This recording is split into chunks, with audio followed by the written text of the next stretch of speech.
এই বিপিএল লইয়া আমরা কি করিব, এটা একটা বড় প্রশ্ন এখন বাংলাদেশ ক্রিকেটের। এক একটা টুর্নামেন্ট যত এগোতে থাকে তত তার মান বাড়তে থাকে কিংবা তার ব্র্যান্ড ভ্যালু বাড়তে থাকে, কিন্তু বিপিএলের ক্ষেত্রে চিত্রটা পুরোই উল্টো। এখন যে অবস্থা, মানে এবারের যে আসর, সেটা এমন সব প্রশ্নের জন্ম দিয়েছে যেগুলো সমাধান বের করতে গেলে মাথার চুল ছিঁড়তে হবে। এবং বিশেষ করে যে ফ্র্যাঞ্চাইজি মডেল পুরো বিশ্বে এখন পরিচিত, সেটাই বাংলাদেশে এসে মুখ থুবড়ে পড়েছে। এগুলো নিয়ে বিশ্লেষণ করব। সবাইকে স্বাগত জানাচ্ছি লেটস প্লেতে। আপনাদের সঙ্গে আছি আমি রাকিবুল হাসান।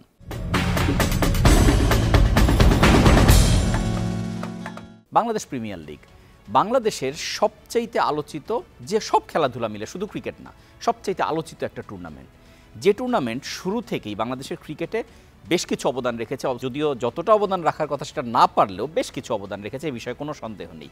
কারণ ওয়ার্ল্ড ক্রিকেট যেহেতু টি-20 দিয়েই ডমিনেটেড হয়, এখন টেস্ট ক্রিকেটও অনেকটা টি-20 মেজাজে যদি ডিমান্ড করে পরিস্থিতিতে সেভাবেই খেলা হয়। ওয়ানডে তো বদলেই গেছে, এখন 300-র উপরে ছাড়া খেলা হয় না, ফলে এই জিনিসগুলো তো টি-20 থেকেই এসেছে। এবং বাংলাদেশ যখন এই ফর্মুলাটা স্টার্ট করে, তখন মূল যে পয়েন্ট ছিল সেটা হচ্ছে ফরেন প্লেয়াররা যখন বাংলাদেশে আসে, একই ড্রেসিং রুম শেয়ার করা হয়, বড় বড় নাম যখন বাংলাদেশের ঘরোয়া ক্রিকেটারদের সঙ্গে একই ড্রেসিং রুমে থাকে, তখন কিন্তু একটা মানসিকতার পরিবর্তন আসে। সেই পরিবর্তনটা দিয়েই এই যে আমাদের লোকাল প্লেয়ার যারা ভবিষ্যতে ন্যাশনাল টিমে খেলবে অথবা কখনো খেলবেই না, তাদেরও একটা মেন্টালিটির পরিবর্তন আসে, খেলাটার কি অ্যাপ্রোচে খেলতে হবে সেই দৃষ্টিভঙ্গির পরিবর্তন আসে। সেই বিষয়ে অনেকটা দিন মোটামুটি ভালোভাবেই এগোচ্ছিল। এই বছরে এসে সেটা আরও ভালো হওয়ার কথা, তেমনই একটা প্রতিশ্রুতি দিয়েছিলেন বাংলাদেশ ক্রিকেট বোর্ডের সভাপতি ফারুক আহমেদ, কিংবা এই বিপিএল সংশ্লিষ্ট যে মানুষজন যারা কাজ করছেন তারা। কিন্তু বাস্তবে যখন মাঠের খেলা শুরু হলো, তখন একটা বিষয় প্রথমে আসলে প্রশংসাটা করিনি, একটা প্রশংসা না করলেই হবে না, সমালোচনার দিক অনেক। প্রশংসার দিকটা হচ্ছে উইকেট। আগের বিপিএলগুলোতে উইকেট নিয়ে অনেক বেশি সমালোচনা হয়েছে, এবং সেই সমালোচনার একটা বড় কারণ ছিল যে উইকেটগুলোর উপর চাপ পড়ায়, সেখানে রান কমে যেত। আপনি সিলেট, চিটাগংয়ে শুধুমাত্র অন অ্যান এভারেজ বেশি রান হতো। ঢাকার অবস্থা ছিল খুবই খারাপ। আমরা আগের বিপিএলগুলো যদি গড় একটা রানের স্কোরের দিকে তাকাই, সেটা 120-30-এর দিকে পর্যন্ত নেমে আসতো ঢাকার উইকেটে। সিলেট, চিটাগং কিছুটা বেটার ছিল। ফলে টি-20 যখন আপনি এরকম উইকেটে খেলবেন, তখন কিন্তু আসলে কোনো লাভ আর হয় না, কারণ টি-20 রানের খেলা এবং ব্যাটসম্যানরাই ডমিনেট করবে, এটাই প্রত্যাশিত। এবার সেই চেহারাটা পুরোপুরি বদলে গেছে। এই পর্যন্ত মোট 11 বার 200-র উপর রান হয়েছে, যেটা খুবই আউটস্ট্যান্ডিং রেকর্ডও বলা যায়। 190-এর উপর হয়েছে আরও 8 বার। ফলে সব কিছু মিলে এটা খুবই প্রশংসনীয় একটা ব্যাপার, এবং সেই ধারাটা এখন পর্যন্ত বজায় আছে, যেখানে টুর্নামেন্ট প্রায় শেষের দিকে এবং ইকুয়েশনও অনেক বেশি মিলে যাওয়ার মতো অবস্থায়। দুটো দল এর মধ্যেই কোয়ালিফাই করে ফেলেছে, রংপুর এবং বরিশাল, এবং বাকি যে দুটো স্পট প্লে অফের জন্য, সেখানে 3 দল আছে লড়াইয়ে। রাজশাহী আছে, তার পাশাপাশি চিটাগং আছে এবং খুলনা আছে।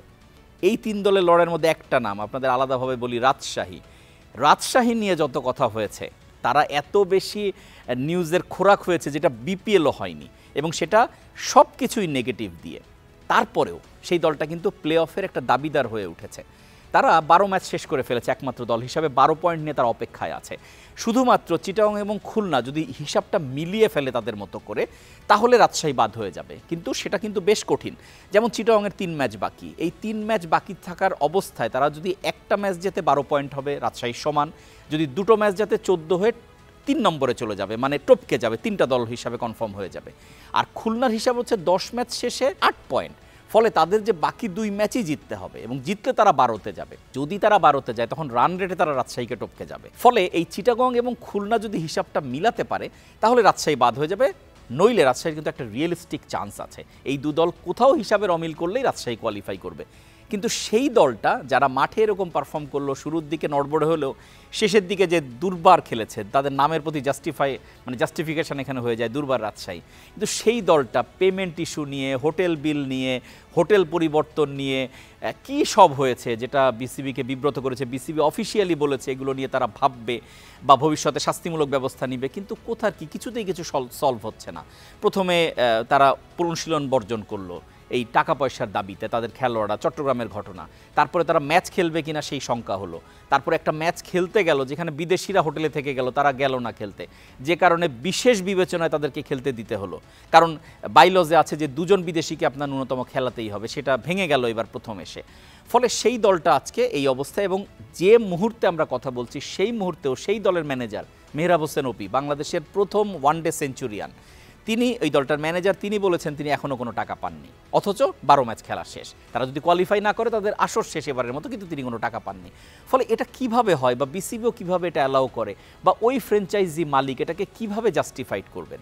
এখানে সেই পুরনো বিতর্কটা চলে আসছে যে যখন থেকে বিপিএল এই মডেলে গেছে তখন থেকে দুনিয়াব্যাপী এই মডেলে ফ্র্যাঞ্চাইজিদের বেলায় যেভাবে সংশ্লিষ্ট ক্রিকেট বোর্ড অথবা যারা এটা মনিটর করার কথা তারা যেভাবে আনে এবং তাদেরকে যতটা জবাবদিহির মধ্যে রাখে, বিপিএল সেটা পারেনি, এবং পারেনি বলে এখানে আনকোরা ফ্র্যাঞ্চাইজিরা নিয়ে ফেলে দল, এবং দল নেয়ার পরে বিভিন্ন ধরনের বিব্রতকর অবস্থা তৈরি হয়, যেটার একদম সর্বোচ্চটা হলো এবারের বিপিএলে। এখন এটা কিন্তু একটা ফাইনাল ওয়েক আপ কল। এভাবে যদি চলতে থাকে আমার আশঙ্কা পরের বিপিএলে আসলে বিদেশিরা আর খেলতেই আগ্রহী হবে না, কারণ এবার আপনি বয়কটের মতো জায়গায় চলে গেছে, এবং বিদেশি তো নামমাত্র বিদেশি, যাদের এমন সব বিদেশি প্লেয়াররা খেলেছেন যাদের নাম আসলে চারপাশে কেউ শোনেনি, মানে ফ্র্যাঞ্চাইজিরা তাদের একটা সারপ্রাইজ মুডে নিয়ে এসেছেন।